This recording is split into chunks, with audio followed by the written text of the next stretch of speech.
You are watching the World 24/7 on the NDTV network. I'm Parmeshwar Bawa. Let's begin with the top stories we're tracking currently. India and Sri Lanka are expected to sign 4 pacts, including one on cybersecurity, after President Anura Kumara Dissanayake meets Prime Minister Modi today. Hundreds and possibly thousands of people are feared dead after the French Indian Ocean territory was devastated by a powerful cyclone. Britain officially became the 12th member of a Trans-Pacific Trade Pact, which includes Japan, Australia and Canada, as it seeks to deepen ties in the region and build its global trade links after leaving the European Union. Bitcoin surged to a record high above $105,000 in early Asian trade today, extending gains made since Republican Donald Trump, who has promised to champion cryptocurrencies, was elected US President in November. South Korea's conservative president, Yoon Suk-yeol, has reportedly failed to obey a summons from prosecutors investigating him on charges including insurrection as he faces impeachment after declaring martial law. Tokyo's city government will give staff a 4-day week in an effort to boost Japan's declining birth rate. This as the country's population is expected to fall for the 16th year in a row.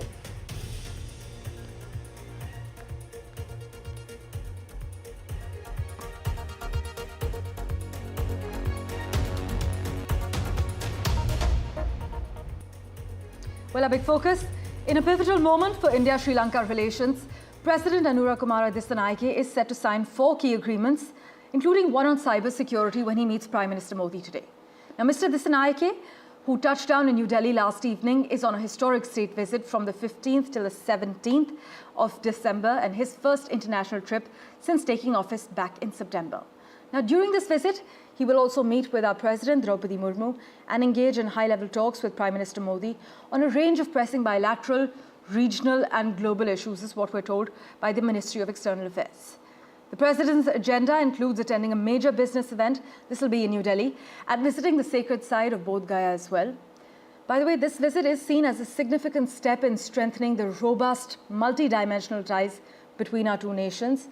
And Mr. Dissanayake's choice of India for his inaugural foreign visit, it does send a powerful message, as many have highlighted, underscoring his commitment to deepening Sri Lanka's ties with its neighbour. Analysts, in fact, argue that this decision is a clear signal of the importance that he places on fostering a closer relationship with India, especially after the unexpected rise to power, breaking free from the traditional political elite.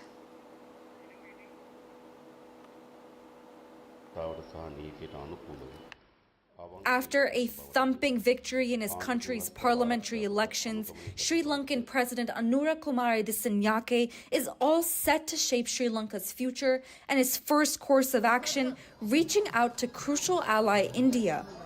Dissanayake, often referred to as AKD, has arrived in New Delhi for a 3-day visit. He is accompanied by Sri Lanka's Foreign Minister and Deputy Finance Minister. Choosing India for his first foreign trip as president marks a shift in Dissanayake's foreign policy, moving away from China. Despite his past support for left-leaning and pro-China policies, the Sri Lankan leader has stressed that he will not let Sri Lanka be dragged into any geopolitical contest between New Delhi and Beijing. The visit marks a new chapter in the often complicated Indo-Lankan relations, especially considering India's historical tensions with the JVP, the party leading Dissanayake's coalition. The JVP was notably opposed to Indian interventions, particularly during the 1980s when the India-Sri Lankan peace agreement was signed. Dissanayake too made his name during the anti-India protests in 1980s. However, he has since toned down his anti-India rhetoric significantly, indicating his willingness to work with New Delhi.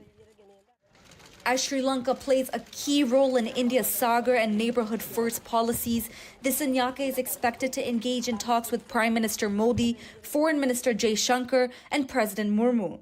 Key topics are likely to include investments, infrastructure connectivity, debt restructuring, and ongoing fishing disputes.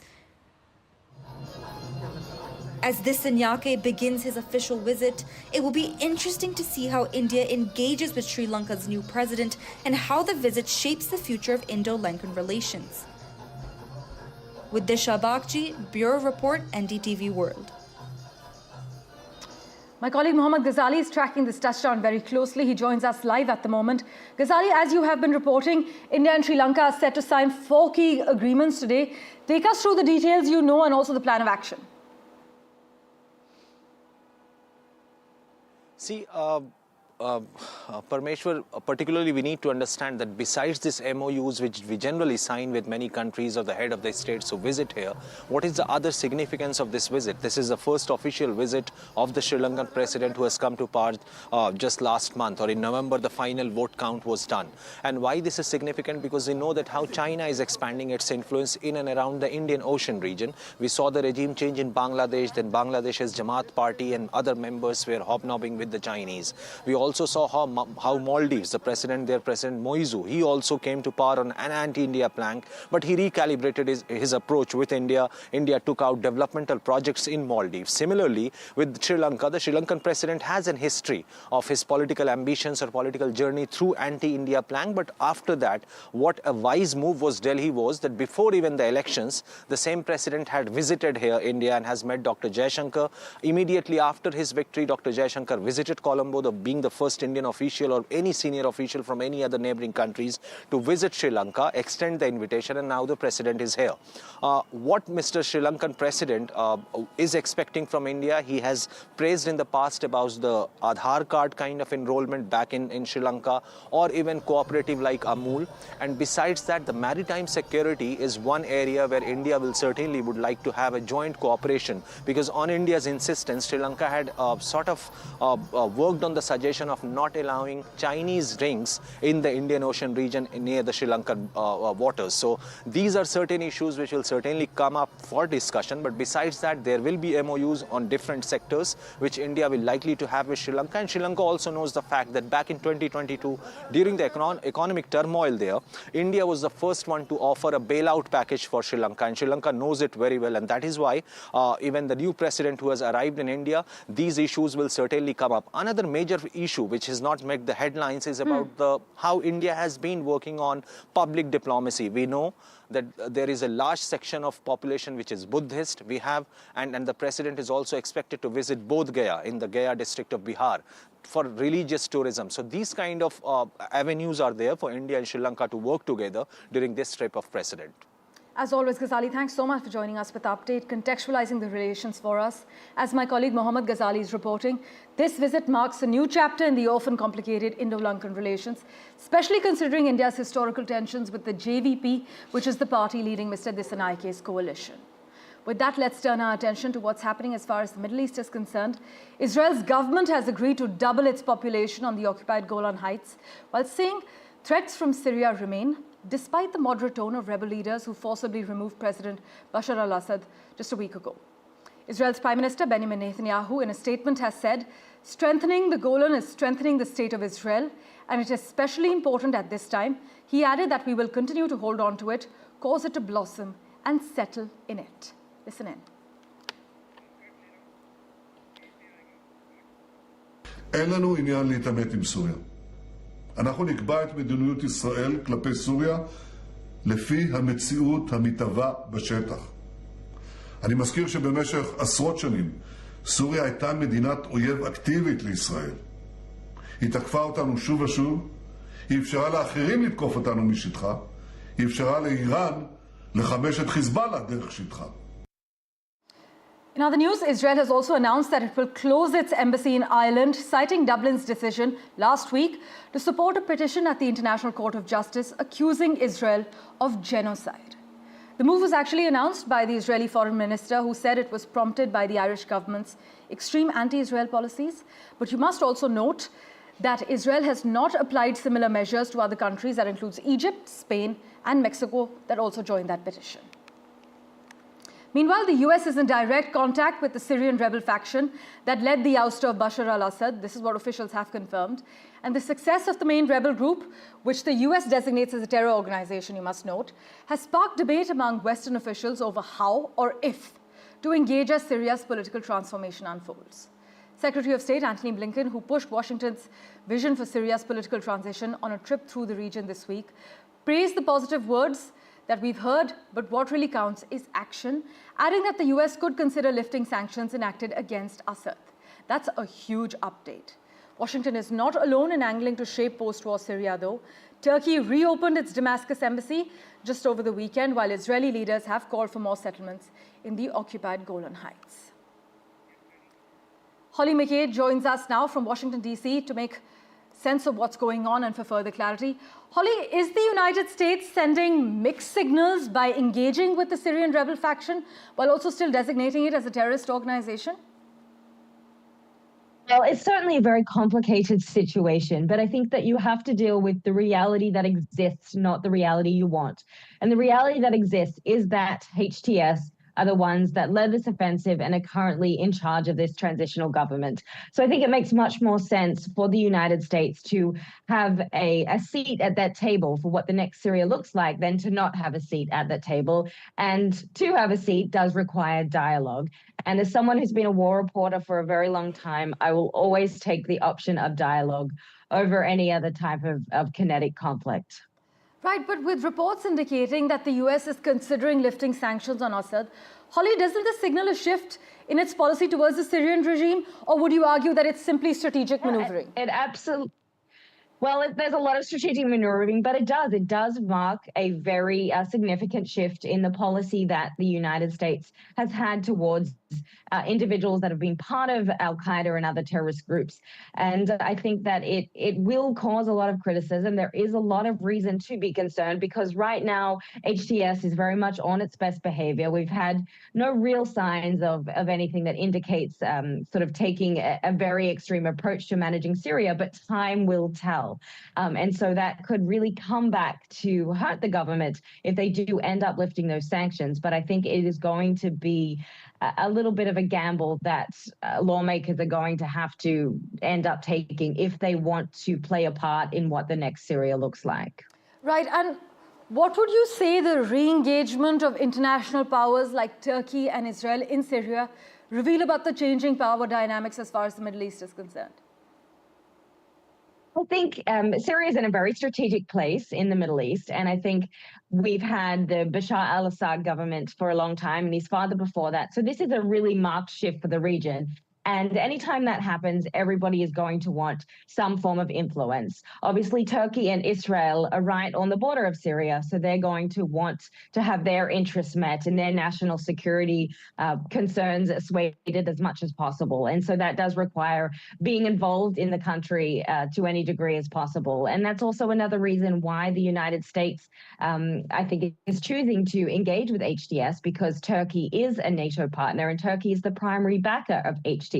So it is a very awkward situation when you have a NATO partner that is supporting a group and you have the United States that designate it as a terrorist, and that can cause a lot of internal conflict. And so I think we're going to see a lot of these issues coming up. And there's going to be a lot more questions before we get answers as the government unfolds. And I think the primary issue or concern is hoping that everybody gets some form of representation, because people didn't have this for a very long time. And so I think that the United States' central mission here is to make sure that the Alawites, the Shia, the Christians, and other minority groups are able to have their say in a government for the first time. Holly, thanks so much as always for joining us on NDTV. We will, of course, revert to you for regular updates. Thank you. Meanwhile, former Syrian leader Bashar al-Assad airlifted nearly 2 tons of cash worth $250 million to Russia. This is during 2018 and 2019, as per documents that the Financial Times has reviewed. So Syria's toppled dictator secretly transported around $250 million in cash to Moscow over a 2-year period, during which Syria heavily relied on Russia's support. According to a Financial Times report, Assad's regime flew 2 tons of banknotes into Moscow between 2018 and 2019, where they were deposited into Russian banks. This was a time when Russia provided crucial military assistance, including mercenaries from the Wagner Group, and at the same time, Assad's family was purchasing luxury properties in Moscow. The regime has been accused of looting Syria's wealth and turning to criminal activities to fund its brutal war against its own citizens. And trade records, in fact, show that shipments included large amounts of US and Euro banknotes, with one 2019 flight carrying about $10 million in $100 bills for Assad's central bank. Later, this is in 2019 in February, another flight carried 20 dollar bills and 500 euro bills in this flight that was secretly transported to Moscow for Assad's purposes. And a secretive Russian intelligence agency is behind Moscow's most intense campaign of repression since the 1950s. This is what the Wall Street Journal has revealed.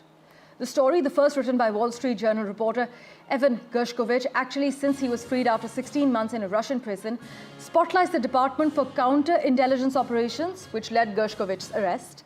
And what is this Russian spy unit actually up to? Well, the spy unit has accelerated efforts to arrest other US citizens in Russia, harassed Western diplomats, and is key to President Vladimir Putin's grip on power. This is what the Journal is reporting, adding that Russia's growing conflict with the West has only intensified Putin's obsession with spies. A Russian investigator told Gershkovich he was accused of being a CIA agent purely on the department's orders.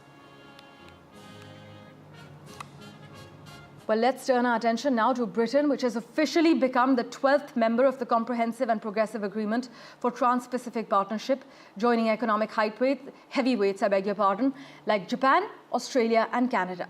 This actually marks a significant step in Britain's post-Brexit strategy to strengthen its global trade network and also deepen ties in the fast-growing Asia-Pacific region.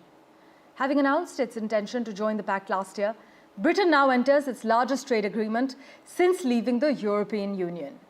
Now, this move allows the UK to benefit from the CPTPP's trade rules and reduce tariffs with 8 of the 11 current members, that's Brunei, Chile, Japan, Malaysia, New Zealand, Peru, Singapore, and Vietnam, effective immediately. Well, in other news, about hundreds and possibly thousands of people are feared dead after the French Indian Ocean territory was devastated by a powerful cyclone. Rescue workers, as we speak, are still attempting to reach some communities as they search for survivors. Now, entire settlements were flattened when Cyclone Chido brought wind speeds of more than 225 kilometers per hour, with the poorest living in makeshift shelters particularly hard hit. Some of Mayotte population of 320,000 have said that they are struggling with severe shortages of food, severe shortages of water and shelter as well.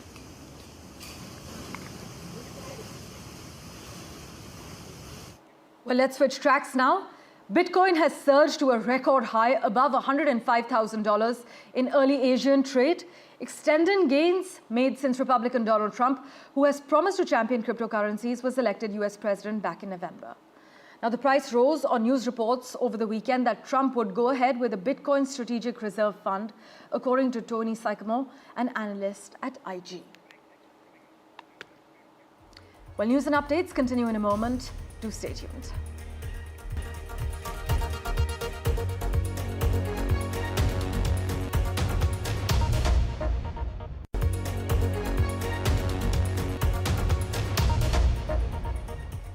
Welcome back. A Russian tanker carrying more than 4,000 tons of oil products has sunk in the Black Sea amid stormy conditions, while a second has run aground, threatening an ecological disaster. A Russian oil tanker carrying thousands of tons of oil products split apart during a heavy storm just yesterday, spilling oil into the Kerch Strait, while another tanker was also in distress after sustaining damage, Russian officials have confirmed. And the vessels were in the Kerch Strait between mainland Russia and Crimea, with Russia annexed from Ukraine in 2014 when they issued distress signals. With that, let's turn our attention to Japan. Tokyo city government will give staff a 4-day week in an effort to boost Japan's declining birth rate. The country's population is expected to fall for the 16th year in a row, and municipal authorities hope that a 4-on, 3-off work schedule could make childcare easier and less expensive, and in turn, the thought of parenting less daunting. So essentially, Tokyo's government staff will have the choice of adjusting their hours to free up 1 day a week where they do not have to work. It comes as the number of babies born in Japan last year fell to the lowest since records actually began back in 1899, as the government warns the next 6 years to 2030 may be the country's last chance to reverse the trend. In fact, several other Japanese jurisdictions have introduced similar measures, as have South Africa, Brazil, as well as Germany. And a quick update from China now, where Beijing is urging Chinese schools to integrate artificial intelligence into curriculums for kids as young as 6 in a bid to build up domestic talent in the country's intensifying tech rivalry with the United States. In fact, in a new directive, the Ministry of Education in China has said the move would meet China's future demand for innovative talent by making AI classes the norm. This is going to be by the year 2030, which is just around the corner. Experts believe China is lagging behind the United States in generative artificial intelligence by at least a year and is in danger of falling further behind, despite Beijing launching a push to boost AI in universities as well as schools back in 2018. And meanwhile, pro-EU protesters took to the streets in Georgia as an electoral college dominated by the ruling party chose a new president known for his vehement anti-West views and opposition to LGBTQ rights. Take a look at the details.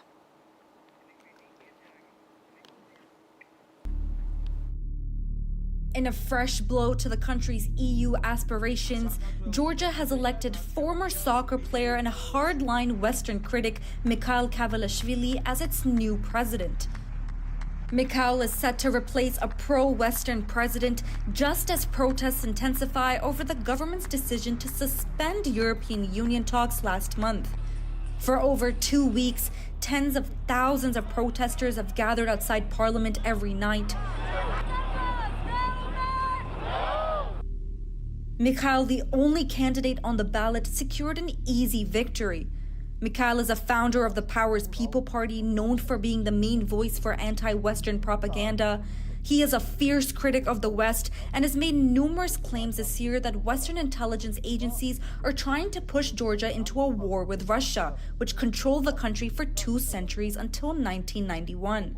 Ahead of the vote, hundreds of protesters gathered outside Parliament. Some even played soccer in the streets, waving red cards at the building as a jab at the incoming president's soccer background.